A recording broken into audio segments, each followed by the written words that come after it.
Welcome to this week's edition of Mountain Outhouse News. I'm your host, Jam Jam. This is the crazy to happen in running this week.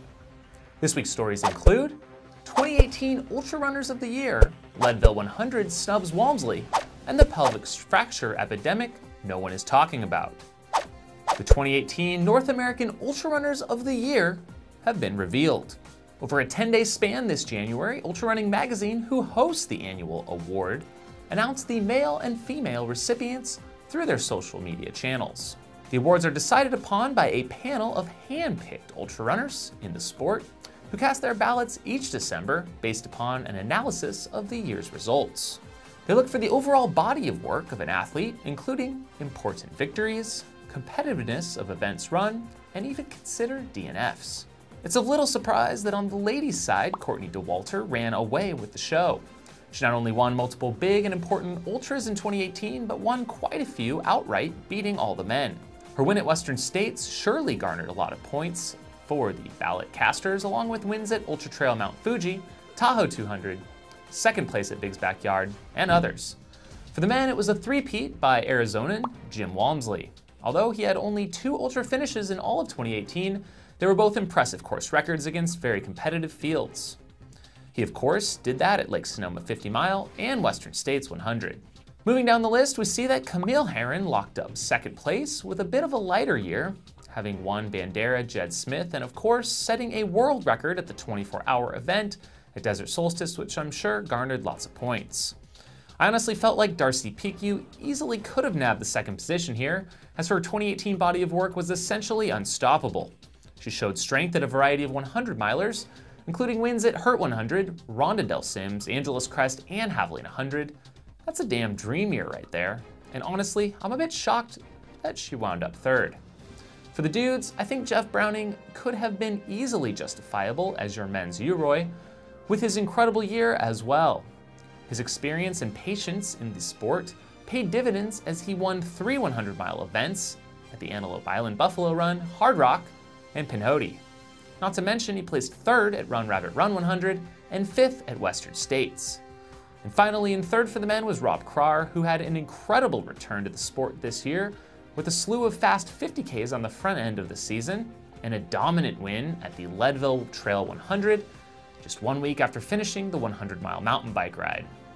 For the full recap of all 10 on the men's and ladies' side, check out Ultrarunning Mag on Facebook or Instagram. Stay tuned for performances of the year and age-graded performances next week.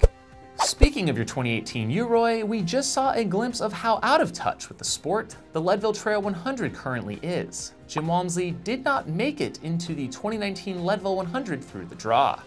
Not sure how a race like Leadville, who obviously makes room for elites, I mean, look at Rob Krar grabbing a last-minute slot this past year, misses out that Jim applied. After the tweet went out from Jim, they did reach out and see if they could make amends. We'll have to see if that worked. So you think Jim has a shot at Carpenter's course record? I'd say so. Will be fun to see it go down, and on a side note, I hope Jim targets the AC 100 record someday. That's one of the most stout in the sport. Moving on to a little talked about epidemic I've noticed creeping up at the elite level of our sport: pelvic stress fractures. Not all athletes go public with this info, but I've heard from sources that many top athletes have suffered from this intensity and stress-induced injury. Almost Barkley finisher Gary Robbins is the latest victim. He announced on his Strava this week with an X-ray shot that he did get a fracture on his pelvis, will be relegated to the bike for at least another 8 weeks. I noticed something fishy when he switched one day to his indoor cycle trainer and started logging big volume after capping off a recent 100-mile training week in the mountains. Heal up, Gary. We'll miss you at Barkley this year. And Outhouse Nation, is this truly an epidemic, or am I crazy? The annual Avalon 50 took place on beautiful Catalina Island this weekend off the coast of Southern California. This is one that I've yet to do, but it's gotta be high on my list for one of these next couple of years. It looks like there was some drama on the men's side, as race winner Michael Eastburn was later disqualified after going off course. This left Masters runner Ruperto Romero with the overall win over Jacob Jackson in 6 hours 27 minutes. Pretty fast course out there. For the ladies, Catherine Weiss took the ladies' win, in 7 hours 44 minutes, with Asuka Ijuchi in second, not far back, in 7:47.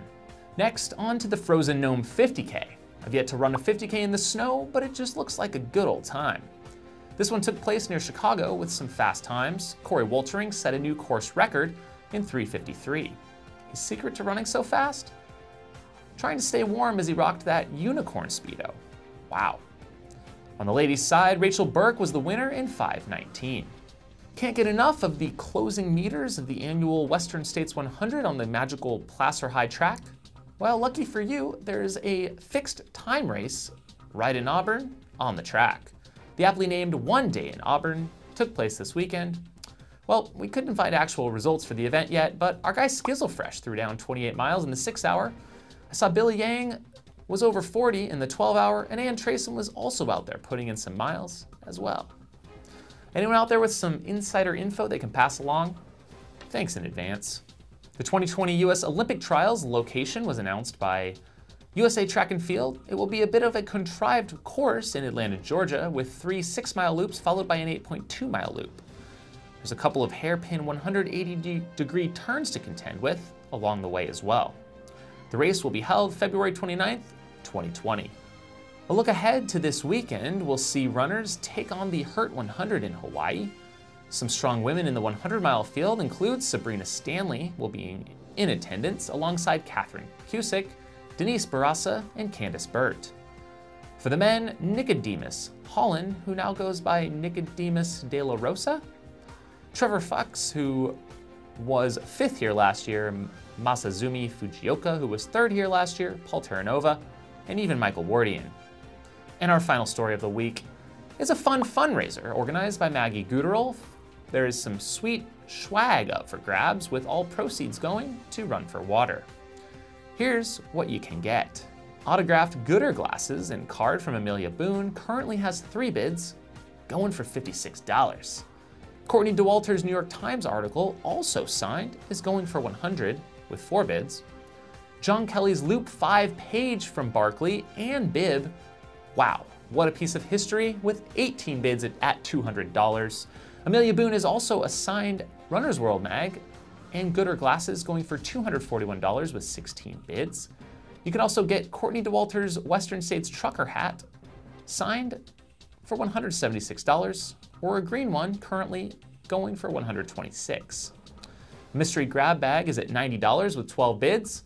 And finally, you can get several copies of Ultra Running magazine signed by the likes of Sabrina Stanley, Pam Smith, Rob Krar, and Sabrina Little, all featured on the cover.